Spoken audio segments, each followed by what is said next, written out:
di kegelapan malam yang dekat, di Bethlehem, di kota Daud 2000 tahun yang lalu, ketika dunia ini hiruk pikuk dengan kesibukan mereka sendiri. Di malam yang hening itu Tuhan, Engkau menjadi manusia, lahir sebagai anak kecil yang tak berdosa, di sebuah kandang yang hina, dibaringkan di dalam sebuah palungan yang kotor dan dibungkus dengan lampin yang kusam dan lusuh. Jikalau kami sedikit saja punya kepekaan, jikalau kami sedikit saja memiliki kesadaran bahwa kami telah sedemikian jauh pergi meninggalkan Tuhan, sehingga kami tidak bisa kembali kecuali Tuhan Engkau mencari kami. Jikalau sedikit saja ada cahaya terang di dalam hidup kami, supaya kami bisa melihat terang yang sesungguhnya yang telah menjadi manusia datang ke dalam dunia ini. Tetapi kami memilih untuk menjual diri kami, menjual hidup kami ke dalam kegelapan, ke dalam dosa dan ke dalam kejahatan. Sampai pada satu titik di mana kami sudah tidak memiliki lagi keinginan untuk memiliki Tuhan. Kami bersyukur ya Tuhan, kami bukan orang-orang besar, kami bukan orang-orang pintar, kami bukan orang-orang hebat, tetapi Engkau memilih untuk mengaruniakan anak-Mu bagi kami, supaya di dalam Dia kami memiliki hidup dan memilikinya di dalam segala kelimpahan. Berkatilah firman-Mu yang akan diberitakan ya Tuhan. Sembunyikanlah hamba-Mu yang hina ini di balik salib-Mu, supaya hamba-Mu berdiri atas nama Engkau dan berbicara dengan otoritas dari Kristus Raja di atas segala raja. Tenangkanlah hati kami ya Tuhan, lembutkanlah jiwa kami, bukalah telinga kami, supaya firman itu boleh mendapat tempat yang baik dan layak di dalam hidup kami. Dalam nama Bapa, dalam nama Anak, dalam nama Roh Kudus, kami mau mendengarkan firman Tuhan. Amin. Silakan dulu. Salam. Yesaya 9 ayat 5 saya akan bacakan bagi kita sekalian. Bapak Ibu saudara-saudara sekalian menyimaknya. Demikianlah firman Tuhan. Sebab seorang anak telah lahir untuk kita, seorang putra telah diberikan untuk kita. Lambang pemerintahan ada di atas bahunya, dan namanya disebut orang penasihat ajaib, Allah yang perkasa, Bapa yang kekal, Raja zaman. Sekitar 17 atau 16 abad yang lampau, ada seorang yang sangat besar di dalam sejarah kekristenan, Agustinus namanya, pernah berkata, kalau ada satu saja manusia yang bisa sedemikian sempurnanya mengerti tentang Tuhan itu siapa, maka Tuhan yang dia mengerti itu pasti bukanlah Tuhan yang sesungguhnya. Satu kali lagi, kalau ada orang yang mampu memahami Tuhan itu secara sempurna, maka Tuhan yang dia pikir dia pahami itu pasti bukan Tuhan yang sesungguhnya. Sebab Tuhan dibandingkan dengan kita sama seperti samudra raya dengan sebuah ember kecil di tepi pantai yang sangat luas. Mampukah ember itu menampung air samudra raya yang sedemikian banyak itu? No, tidak bisa. Tidak ada orang yang bisa memahami Tuhan dan menyelami hikmat dari pekerjaan-pekerjaannya yang penuh anugerah dengan sempurna. Natal adalah salah satu misteri agung yang tidak mampu kita selami kedalaman maknanya. Sebab siapakah yang bisa menjelaskan secara sempurna dan secara total dan secara lengkap. Bagaimana mungkin Allah yang tidak terbatas, yang kekal, memasuki kesementaraan dan menjadi manusia, menjadi seperti salah satu di antara kita. Bagaimana mungkin kita bisa menjelaskan itu dengan tuntas tanpa ada pertanyaan dan keraguan lagi? Tidak ada orang yang mampu menjelaskan misteri agung ini sampai ia menaklukkan hati dan kehendaknya untuk dipimpin oleh Tuhan, di bawah firman Tuhan, dan menerima ini sebagai sebuah kebenaran. Tetapi bukan berarti Tuhan membiarkan kita di dalam sebuah kegelapan tanpa penyingkapan diri. Yesaya pasal 9 ayat 5 merupakan salah satu teks bukti yang di dalamnya kita diberitahu oleh Tuhan mengenai siapa sesungguhnya Yesus Kristus Putra Natal yang hari ini kelahirannya kita rayakan dengan gegap gempita dan dengan meriah. Dan untuk memahami penyingkapan diri Tuhan itu, kita hanya perlu mengajukan setidaknya 3 pertanyaan sederhana yang darinya kita akan mendapatkan jawaban-jawaban yang solid untuk iman kita dan untuk hidup kita sebagai orang-orang Kristen. Yang pertama, siapakah yang dimaksudkan dengan anak atau putra di dalam ayat ini? Nah, saudara pikir itu pertanyaan yang jawabannya gampang, bukan? Tetapi mari kita lanjutkan dengan pertanyaan yang kedua. Kenapa di dalam teks ini Yesaya kelihatannya membedakan antara anak telah lahir untuk kita dan seorang putra diberikan bagi kita? Anak dilahirkan untuk kita itu belum tentu sama dengan seorang putra yang diberikan bagi kita. Nah, kenapa Yesaya tampaknya membuat perbedaan itu? Itu yang kedua.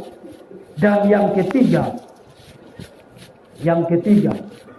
benarkah anak itu memang diutus bagi kita? Dan kalau benar, then what? Kalau anak itu memang diutus bagi kita, lalu apa? Nah, itu adalah 3 pertanyaan sederhana yang akan saya jelaskan di dalam perenungan firman Tuhan pada malam hari ini. Pertama, siapakah anak atau putra yang dibicarakan dalam Yesaya pasal 9 ayat 5? Nah, memang kita pikir kita tahu jawabannya. Dan kalau saya mengajukan pertanyaan ini, kemudian memperbolehkan Bapak Ibu menjawab, maka saya kira semua akan memberikan jawaban yang kompak, serempak, bahwa anak yang dimaksudkan di sini adalah Yesus Kristus. Dan saya setuju, itu memang jawaban yang tepat. Itu memang jawaban yang benar. Anak atau putra yang dibicarakan dalam Yesaya pasal 9 ayat 5 adalah Yesus Kristus. Tidak ada figur yang lain yang cocok untuk menjadi kandidat dari pertanyaan itu kecuali satu-satunya Tuhan Yesus Kristus. Tetapi problemnya bukan jawaban itu. Problemnya adalah bagaimana saudara tahu bahwa itu memang Yesus? Bagaimana saudara tahu bahwa anak dan putra yang dibicarakan dalam ayat 5 pasal 9 kitab Yesaya memang Yesus? Apakah saudara baca di situ Yesaya bilang anak ini, putra ini adalah Yesus? Tidak dikasih tahu di situ. Bahkan saudara tahu Yesaya hidup sekitar 7 atau 8 abad sebelum Yesus lahir. Dan kalau kita punya mesin waktu, kemudian kita melintasi waktu itu dan tiba di masa hidupnya Yesaya, kemudian kita bertanya kepada Yesaya, Pak Yesaya, di pasal 9 ayat 5, yang engkau tulis di situ, anak itu siapa? Apakah itu Yesus? Mungkin saudara akan kaget, tapi Yesaya akan balik bertanya, siapa itu Yesus? Yesaya tahu dia sedang bicara tentang seorang pembebas, seorang juru selamat, seseorang yang akan membawa damai, membawa restorasi, pembaruan bagi umatnya yang sedang diperbudak oleh dosa. Yesaya tahu itu, tapi siapa persisnya tokoh ini? Sangat mungkin Yesaya tidak tahu siapa persisnya anak yang dia bicarakan di sini. Sebab ingat, Yesaya hidup di sisi sebelah sana dari kelahiran Kristus Yesus di Bethlehem 2000 tahun yang lalu, sekitar 700 atau 600 tahun sebelum kelahiran itu. Nah, menurut saudara, secara manusia, secara realistik, apakah Yesaya tahu itu Yesus? Saudara ingin menjawab ya, karena saudara mencintai Tuhan dan firman-Nya. Tapi jawaban yang paling realistik adalah no.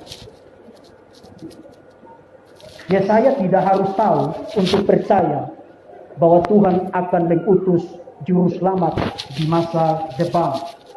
Jadi bagaimana kita tahu bahwa anak yang dibicarakan di dalam ayat ini memang Yesus? Sebab tidak dikatakan di situ itu Yesus, dan sangat mungkin Yesaya sendiri pun kalau kita tanya, dia pun tidak ada ide itu persisnya siapa. Nah, ini problem dari orang-orang Kristen. Mereka hanya suka klaim pokoknya, tapi ketika ditanya kenapa pokoknya, lalu kebingungan. Saudara, sebagai orang Kristen harus belajar berpikir kritis. Sebab di luar sana pertanyaan-pertanyaan yang sangat kritis dan tajam mengenai imanmu akan saudara hadapi yang mungkin saudara tidak bayangkan ketika saudara duduk di dalam gereja saat ini. Kita dipanggil untuk memberikan pertanggungjawaban iman. Kalau ada orang yang meminta pertanggungan jawaban iman itu daripadamu, engkau harus siap sedia setiap waktu untuk memberikannya. 1 Petrus 3 ayat 15. Jadi pertanyaan saya, bagaimana saudara tahu bahwa anak yang dibicarakan di dalam ayat 5 pasal 9 kitab Yesaya adalah Yesus? Nah, kita tidak ada waktu untuk saya berikan argumen yang detail. Tapi jawabannya gampang. Karena pasal 7 sampai dengan pasal 11 kitab Yesaya itu adalah satu unit teks yang bicara tentang tema yang sama, yaitu janji mengenai kelahiran seorang anak dari keturunan Daud di masa depan yang akan membawa pembebasan bagi Israel, bagi umat Tuhan dari perbudakan dosa. Itu tema dari pasal 7 sampai dengan pasal 11. Dan saudara membaca di dalam pasal 7 ayat 14, sebab itu Tuhan sendirilah yang akan memberikan kepadamu suatu pertanda. Sesungguhnya seorang perempuan muda mengandung dan akan melahirkan seorang anak laki-laki, dan ia akan menamai dia Immanuel. Itu pasal 7 ayat 14. Nah, kadang-kadang kalau saudara studi, ada orang yang tidak percaya bahwa pasal 7 ayat 14 itu bicara tentang seorang anak di masa depan yang jauh.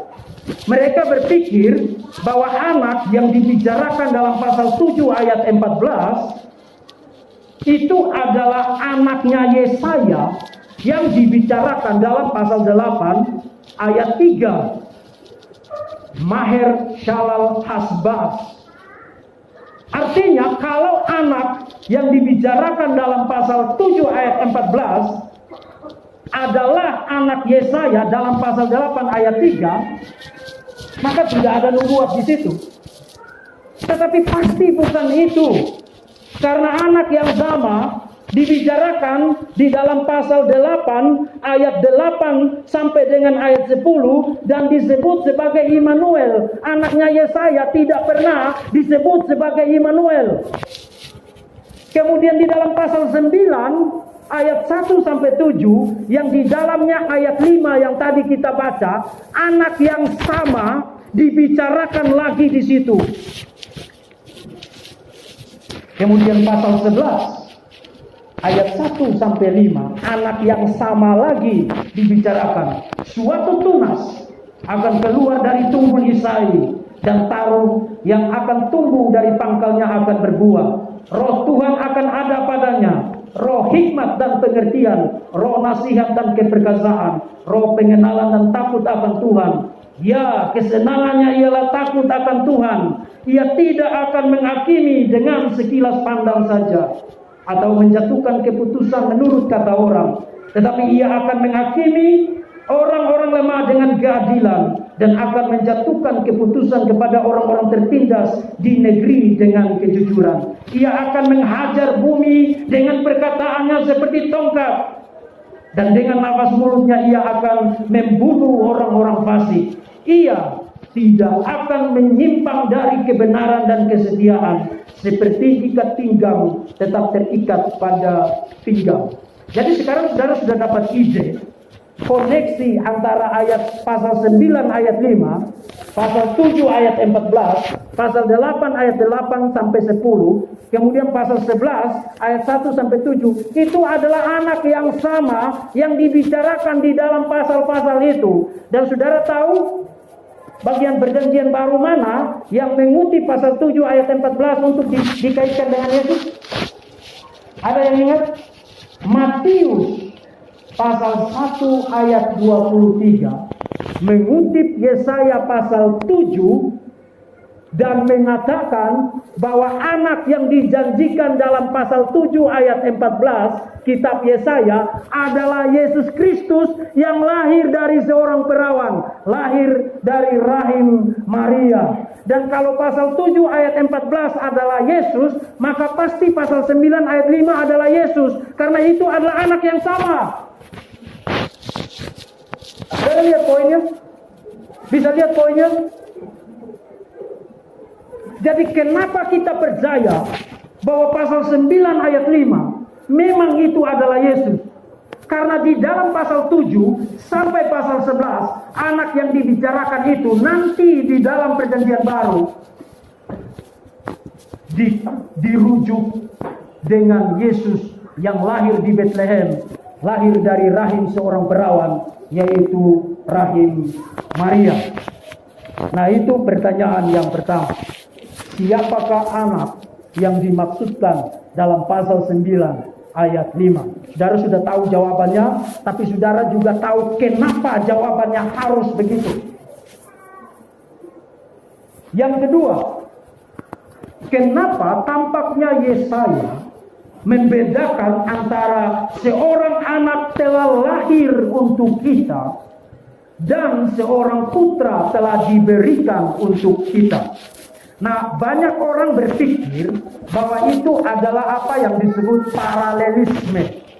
Paralelisme itu berarti yang diomongin di atas, meskipun kata-katanya agak sedikit beda, tapi pada dasarnya sama saja dengan yang di bawah. Paralel, sinonim.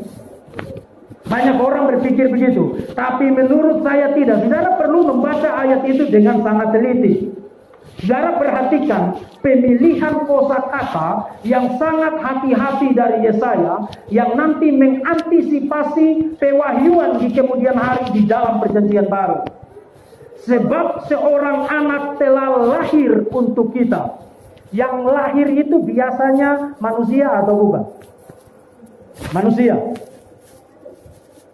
Dan saudara tahu di dalam bahasa aslinya anak di situ itu digunakan kata dalam bahasa Yunaninya itu, dalam terjemahan Septuagintanya itu paidion. Anak dilahirkan. Tapi di bagian bawahnya itu seorang putra. Kata putra di situ kata yang berbeda, kata huios, yang digunakan untuk bicara tentang Yesus sebagai anak tunggal Allah di dalam perjanjian baru. Sebagai manusia dia dilahirkan, tapi sebagai Allah dia diberikan. Sebagai manusia, Yesus dilahirkan, mengalami proses menjadi, dari janin kemudian menjadi bayi, kemudian bertumbuh, dan bertumbuh. Dia dilahirkan sebagai seorang anak, sebagai manusia sejati. Tapi Yesus bukan hanya manusia. Yesus juga bukan hanya Allah. Saudara hati-hati. Begitu saudara jatuh kepada salah satunya, saudara jadi bidat.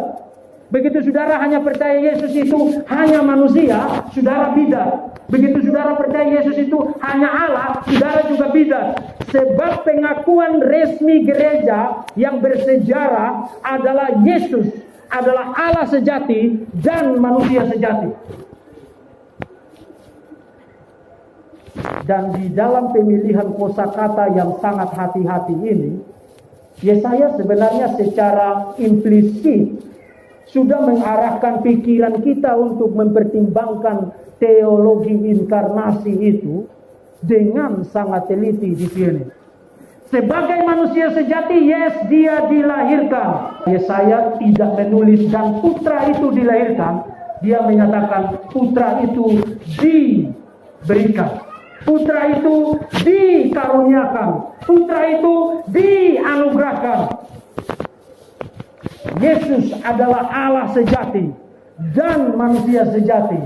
Allah sejati menjadi manusia sejati tanpa kehilangan kealahannya atau hanya menjadi manusia. No, Yesus adalah satu pribadi dengan dua sifat. Sifat kealahan, sifat kemanusiaan. Itulah Yesus yang diimani oleh gereja sepanjang sejarah, sepanjang abad, sejak masa para rasul. Maka pertanyaannya adalah, kalau saudara membawa pengakuan iman ini kepada orang-orang di luar sana, mereka akan bertanya kepada engkau, bagaimana mungkin satu orang, satu pribadi, tapi sekaligus Allah dan sekaligus manusia? Itu terdengar irasional, itu terdengar tidak masuk akal, karena itu sama seperti saudara bilang, segitiga adalah lingkaran, dan lingkaran adalah segitiga. Dan itu nonsens. Lingkaran adalah lingkaran, segitiga adalah segitiga. Segitiga tidak bisa jadi lingkaran, lingkaran tidak bisa jadi segitiga. Jadi bagaimana saudara defend, mempertahankan imanmu bahwa Yesus adalah Allah sejati dan manusia sejati? Apakah itu adalah sebuah ketidakmasukakalan? Apakah itu adalah sebuah irasionalitas teologis? Nah, anak-anak muda, dengarkan ini baik-baik. Sebab Tuhan akan memakaimu untuk menjadi pembela iman di luar sana.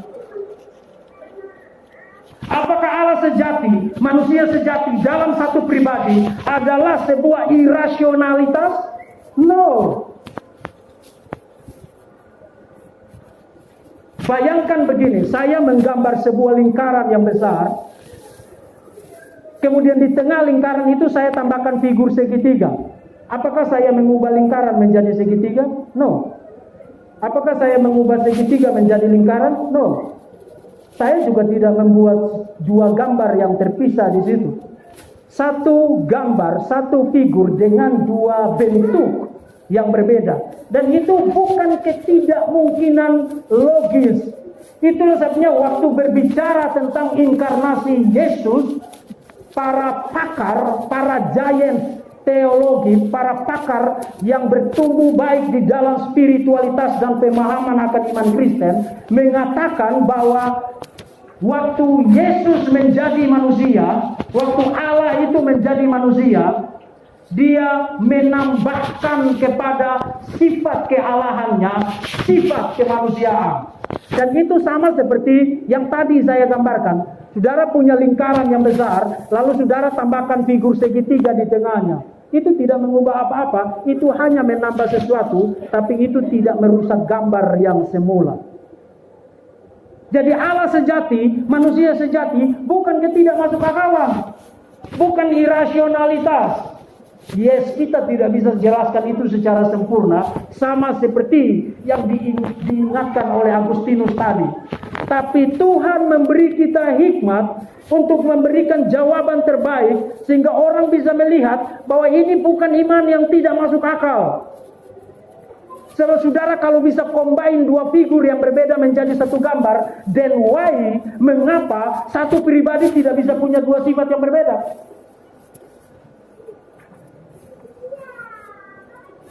Yesus adalah Allah sejati dan manusia sejati. Kai ho logos sarx egeneto. Dan firman yang kekal itu telah menjadi daging dan diam di antara kita. Yohanes pasal 1 ayat yang ke-14. Nah, itu pertanyaan yang kedua. Pertanyaan yang ketiga, dan ini yang sangat penting. Benarkah Yesus diutus bagi kita? Nah, orang-orang yang tidak percaya akan iman Kristen, mereka punya segudang keberatan untuk tesis tadi. Apa maksudnya Yesus diberikan bagi kita? Jadi saudara akan disibukkan untuk memberikan pertanyaan-pertanyaan yang tidak kunjung selesai kepada mereka yang memang hatinya telah dijual kepada ilah zaman ini dan menjual hidupnya kepada dusta dan menolak kebenaran. Tetapi saudara dan saya percaya mayoritas di antara kita menerima fakta bahwa kalau Alkitab berbicara, maka Tuhan berbicara. Jadi kalau Tuhan bilang anak itu diberikan bagi kita, maka kita menerima itu sebagai fakta pewahyuan. Yes, Yesus diberikan bagi kita. Karena bukan hanya ada di dalam ayat ini. Saudara bisa sebut banyak ayat. Misalnya yang paling terkenal adalah Yohanes 3 ayat 16. Karena begitu besar kasih Allah akan dunia ini, sehingga ia telah mengaruniakan, istilah yang sama di dalam pasal 9 ayat 5b, anaknya yang tunggal bagi kita, supaya barang siapa yang percaya kepadanya tidak binasa, melainkan beroleh hidup yang kekal. Jadi problemnya di sini bukan apakah benar Yesus diutus bagi kita, tapi apa yang kita lakukan dengan fakta itu. Sebab tanpa anak yang dilahirkan bagi kita itu menjadi kenyataan pribadi lepas pribadi, maka itu menjadi tidak berguna. Saudara membaca di dalam lanjutan ayat itu dikatakan begini, lambang pemerintahan ada di atas bahunya. Namanya disebutkan orang penasihat ajaib, Allah yang perkasa, Bapa yang kekal, Raja damai. Itu adalah apa yang disebut atribut-atribut, sifat-sifat, properti-properti kealahan yang dimiliki oleh anak. Tapi semua itu akan menjadi tidak berguna kalau anak itu tidak lahir bagi engkau. Sebab apa maksudnya Allah yang perkasa? Apa gunanya bagimu? Allah yang perkasa tanpa Yesus lahir bagimu akan menjadi Allah yang menghakimi engkau dan menjebloskanmu ke dalam neraka. Bapa yang kekal, apakah itu masuk akal kalau engkau tidak mau menjadi anaknya?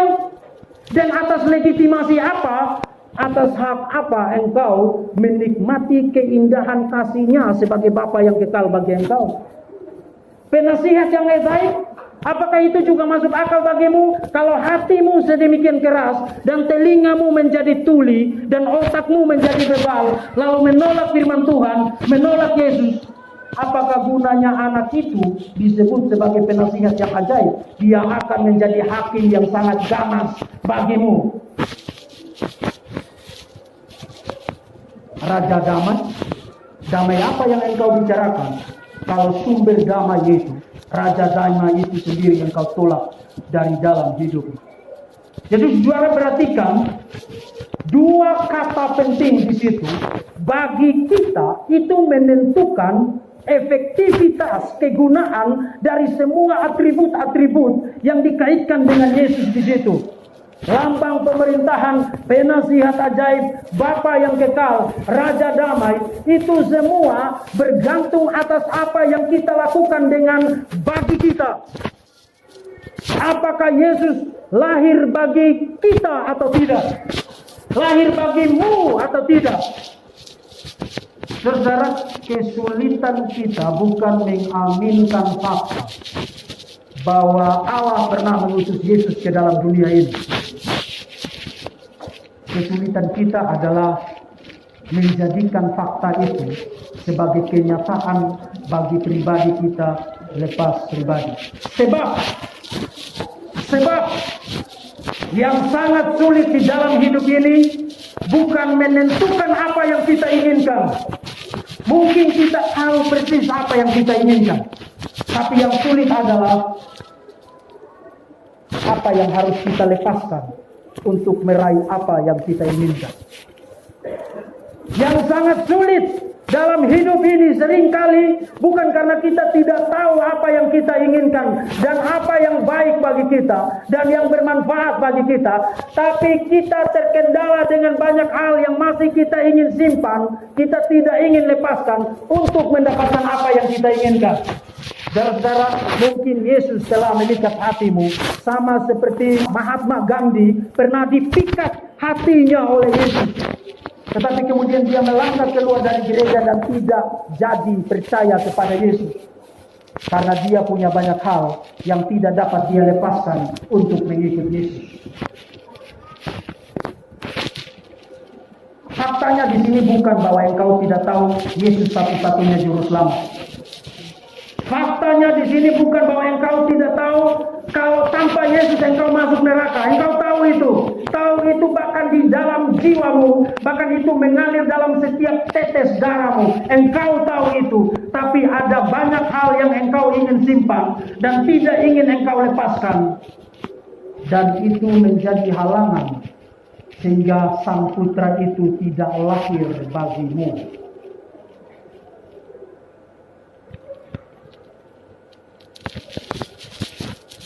Saya tidak perlu lagi memberikan argumen kenapa Yesus harus lahir bagimu. Sebab saya hanya ingin menggugah jiwamu untuk bertanya kepada dirimu sendiri. Apa yang harus saya lepaskan supaya anak itu lahir bagi saya? Apa yang harus saya hilangkan, lenyapkan, tinggalkan dari hidup saya supaya Sang Putra itu lahir bagi saya? Saudara-saudara, di zaman yang serba munafik ini orang tidak suka bicara tentang neraka. Tapi saya ingin kasih tahu saudara, kalau Yesus tidak lahir bagimu, engkau pasti masuk neraka. Pasti.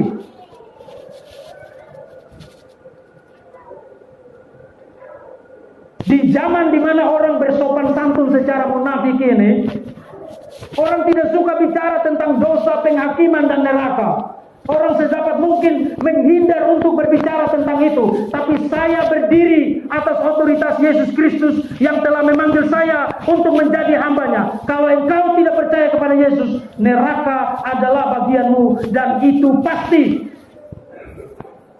Hari ini Injil kasih karunia diberitakan bagimu. Sebab besok mungkin sudah tidak ada lagi kesempatan bagimu untuk bertobat. Sang Putra itu lahir bagimu supaya engkau lahir bagi Dia. Sebab yang dimaksudkan dengan Dia lahir bagi kita adalah supaya kita dilahirkan kembali menjadi anak-anaknya. Dengan menerima anaknya, kita sendiri menjadi anak-anaknya.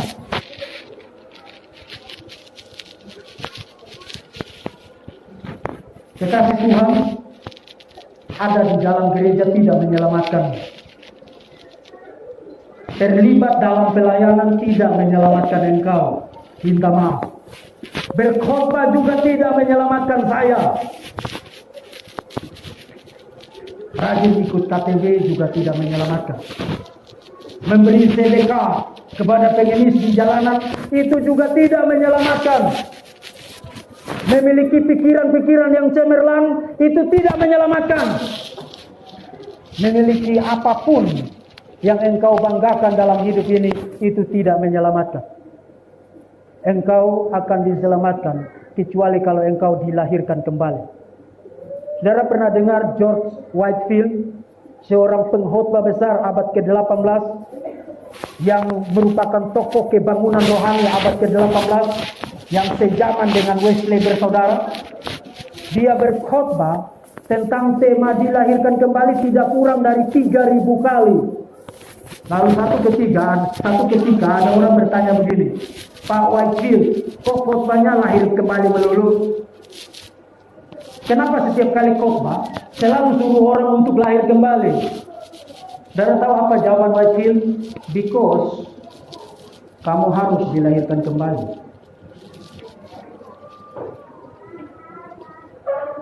Saudara harus dilahirkan kembali. Kalau tidak, anak itu tidak lahir bagi engkau. Saudara harus bertobat sekarang. Kalau tidak, perayaan Natal ini hanya menjadi semacam kesia-siaan bagi engkau. Sebab kita berkumpul di sini bukan untuk mengenang sebuah peristiwa sejarah masa lampau yang tidak ada kaitannya dengan kita. Kita berkumpul di sini sebagai sebuah perayaan iman, peristiwa iman yang mengubah hidupmu dan hidupku, dan itu hanya bisa terjadi kalau anak itu lahir bagi engkau dan engkau lahir bagi dia.